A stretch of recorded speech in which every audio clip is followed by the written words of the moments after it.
वाले आपके सामने खड़े हो गए, मगर हमारी बात नहीं बोलते ये लोग, है ना।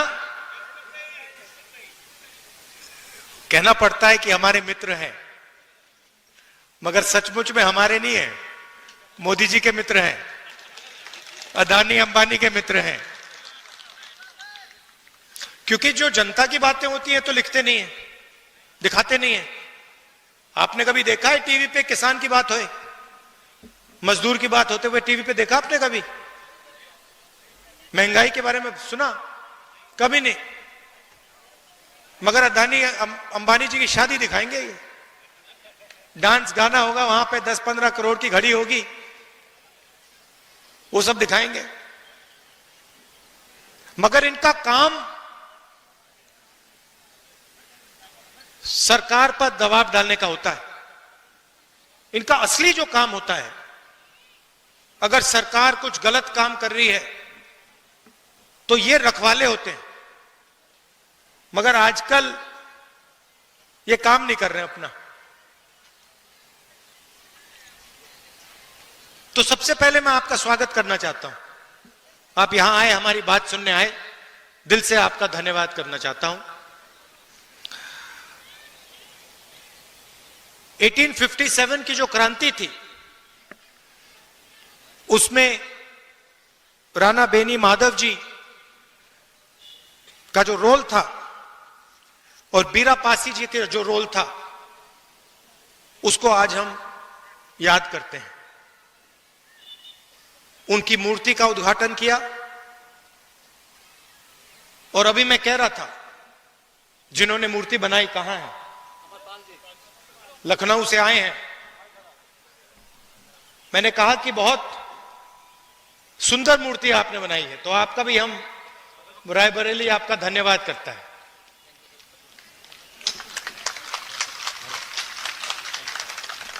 बैठिए।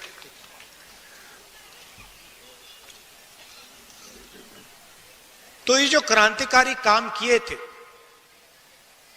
इसका नतीजा हमारा कॉन्स्टिट्यूशन, संविधान है। ये सब लोग जो अंग्रेजों से लड़े, जिन्होंने अपनी जान दी, जेल में गए, संविधान के लिए लड़े, संविधान के लिए लड़े। और अगर हिंदुस्तान में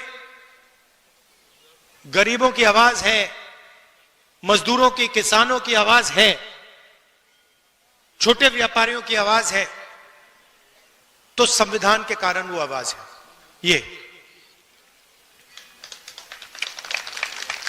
ये हिंदुस्तान की जनता की आवाज है। गांधी जी, अंबेडकर जी, नेहरू जी ने ये संविधान दिया, जेल गए, अंग्रेजों के खिलाफ लड़े।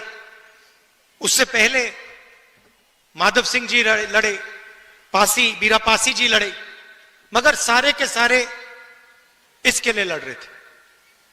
और आज जो लोग हमारी सरकार में बैठे हैं, वो ही इसका आक्रमण कर रहे हैं। मैंने मीडिया की बात उठाई। राजनीतिक पार्टियों की जिम्मेदारी संविधान को बचाने की होती है, मगर मीडिया की भी जिम्मेदारी संविधान को बचाने की है, संविधान की रक्षा करने की है। मगर ये जो है, ये आजकल संविधान की रक्षा नहीं कर रहे हैं, ये हमारी मदद नहीं कर रहे हैं। इसलिए मैंने शुरुआत में इनके बारे में बोला। आपको ये बातें मालूम होनी चाहिए। आप तो जानते हो, जानते हो ना ये बात, कि मीडिया आजकल हिंदुस्तान में क्या कर रहा है? किसका? अदानी का काम। देश बिक रहा है। एयरपोर्ट्स, पोर्ट्स, इंफ्रास्ट्रक्चर, कोल, रेलवे, सारा का सारा बिक रहा है। कांग्रेस पार्टी लड़ रही है, मैं लोकसभा में लड़ रहा हूं, सड़कों पे लड़ रहा हूं, कांग्रेस पार्टी लड़ रही है, मगर मीडिया वाले हमारी मदद नहीं कर रहे हैं। कोई प्रॉब्लम नहीं है, हम लड़के जीत के दिखाएंगे आपको। देखिए, दो तीन चीजें आपसे मैं कहना चाहता हूं, दो तीन चीजें मैं आपसे कहना चाहता हूं। कन्याकुमारी से कश्मीर तक कांग्रेस का पार्टी के लाखों लोग चले। यात्रा में हमने एक नारा दिया, नफरत के बाजार में मोहब्बत की दुकान खोलनी है। बटा हुआ देश, हिंसा में, नफरत में डूबा हुआ देश कभी प्रगति नहीं कर सकता है। किसी परिवार में लड़ाई हो जाती है, दो भाइयों के बीच में लड़ाई हो जाती है, परिवार नष्ट हो जाता है। आप सोचिए, अगर देश के बीच में लड़ाई हो जाए तो कैसे प्रगति हो सकती है। इसीलिए हमने भारत छोड़ो यात्रा की। कन्याकुमारी से कश्मीर, समुद्र से लेकर पहाड़ों तक 4000 किलोमीटर हम चले। और देश में हमने, कांग्रेस पार्टी ने, हम सब ने मिलकर मैसेज दिया कि यह देश भाईचारे का देश है, मोहब्बत का देश है, नफरत का देश कभी नहीं हो सकता। तो पहली बात आपको मैं ये कहना चाहता हूं, ये बीजेपी के लोग और खास तौर से जो हमारे यहां युवा हैं, मैंने देखा एनसीसी के यहां लड़के और लड़कियां हैं, जब भी कोई हिंदुस्तान को बांटने का काम करता है, एक धर्म को दूसरे धर्म से लड़ाता है, एक भाषा को दूसरी भाषा से लड़ाता है, एक जात को दूसरी जात से लड़ाता है, आपको रोकना पड़ेगा। आप इस बात को एक्सेप्ट नहीं कीजिए कि इस देश में नफरत होगी। यह मोहब्बत का देश रहा है और यह मोहब्बत का देश रहेगा।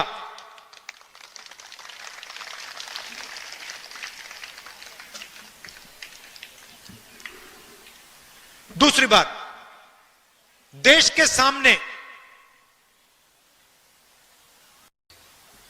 दो सबसे बड़े मुद्दे हैं। सबसे बड़ा मुद्दा बेरोजगारी। आज मैं युवाओं से बात कर रहा था, मैंने उनसे बोला, ऐसे टेंट में बात हो रही थी, मैंने उनसे पूछा, देखो, मैंने उनसे पूछा, देखिए आप लोग सब पढ़ाई कर रहे हो, आप डिग्री ले रहे हो,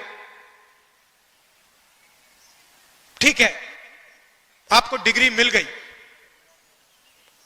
हाथ उठा के मुझे दिखाओ,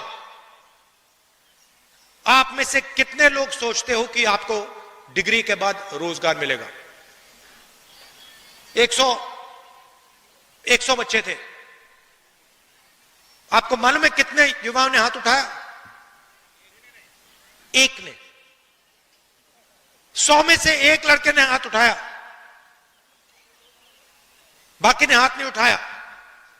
100 में से सिर्फ एक युवा सोचता है कि उसको रोजगार मिलेगा।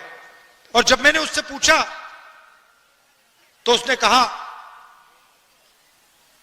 मैं कहीं ना कहीं रोजगार ढूंढ के निकालूंगा। मगर 99% युवाओं ने बात एक्सेप्ट की कि आज के उत्तर प्रदेश में, आज के हिंदुस्तान में उनको रोजगार नहीं मिलेगा।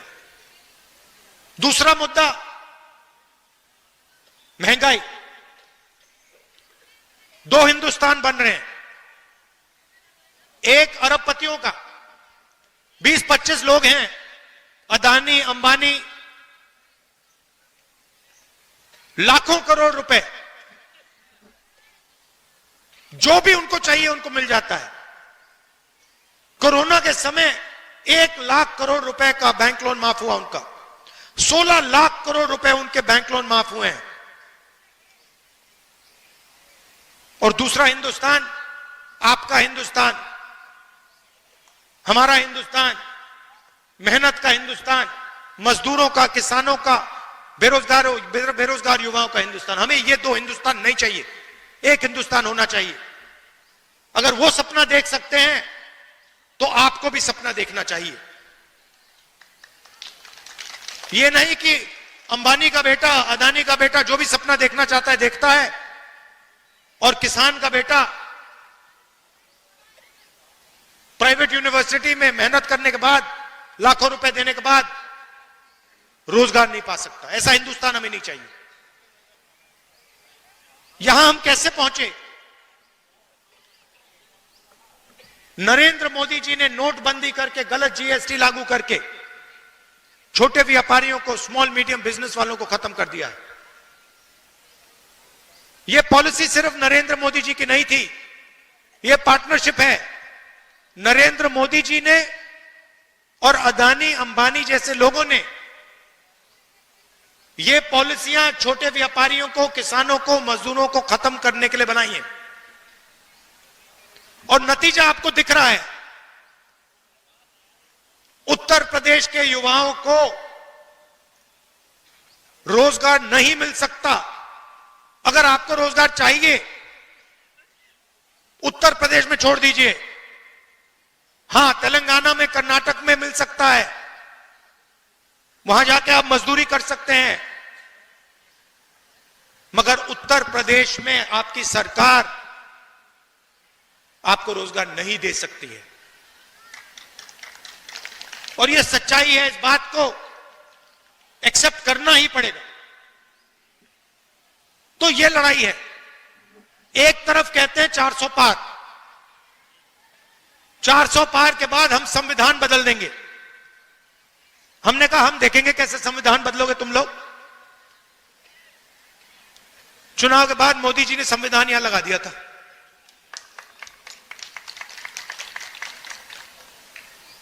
और महाराष्ट्र में चुनाव हुआ। आप परिवार के लोग हो तो बताना चाहता हूं आपको, तकरीबन लोकसभा और विधानसभा के बीच में तकरीबन 70 लाख नए वोटर आ गए। 70 लाख नए वोटर जिन्होंने लोकसभा में वोट नहीं दिया। हिमाचल प्रदेश की आबादी, नए वोटर आ गए लोकसभा में, विधानसभा में, जादू से आए। हमने इलेक्शन कमीशन से पूछा, भैया ये समझाओ, ये 70 लाख लोग कहां से आए और हमें वोटर लिस्ट दो। इलेक्शन कमीशन ने आज तक जवाब नहीं दिया। मैंने पार्लियामेंट में बोला, पब्लिक मीटिंग में बोल रहा हूं कि हमें आंकड़े चाहिए। ये 70 लाख नए वोटर जो आए हैं, जिन्होंने लोकसभा में वोट नहीं दिया, विधानसभा में जादू से वोट मिल गया, हम चेक करना चाहते हैं ये लोग कौन है, हमें वोटर लिस्ट दीजिए। वोटर लिस्ट नहीं देनी। तो बात आप समझ गए हो हिंदुस्तान में आजकल हो क्या रहा है। ये राजनीति चल रही है, मगर हम किसी से डरते नहीं है। कांग्रेस पार्टी विचारधारा की पार्टी है, और हमारे सब जो कार्यकर्ता हैं, आप लोग बब्बर शेर, आपके खून के अंदर हमारी विचारधारा है। आपके खून के अंदर हमारी विचारधारा है, और आप इस विचारधारा को लेकर कांग्रेस पार्टी के लिए, संविधान के लिए और देश के लिए लड़ते हो, रोज लड़ते हो। इसके लिए मैं आपको दिल से धन्यवाद करना चाहता हूं। आपने लोकसभा के चुनाव में मेरा पूरा समर्थन किया, उसके लिए मैं आपको, रायबरेली की जनता को और आप सबको दिल से धन्यवाद करना चाहता हूं। और जो भी आपके मुद्दे हैं, जहां भी मेरी जरूरत हो, चाहे रायबरेली में, लोकसभा में, बाकी प्रदेशों में, मैं हाजिर हूं। जो भी आप मुझसे काम करवाना चाहते हो, आप बताओ, मैं करने को तैयार हूं। और आखिरी बात, रायबरेली एक ऐसी कंस्टिट्यूएंसी है शायद पूरे हिंदुस्तान में जिसके 2 सांसद हैं, एक मैं हूं और एक प्रियंका है। तो कभी कभी उसको भी यहां बुला लिया करो। वो मुझे वायनाड बुलाती है, मैं जाता हूं, रायबरेली के भी वो सांसद हैं, उसको भी यहां बुलाया करो आप। बिल्कुल। और आप सबको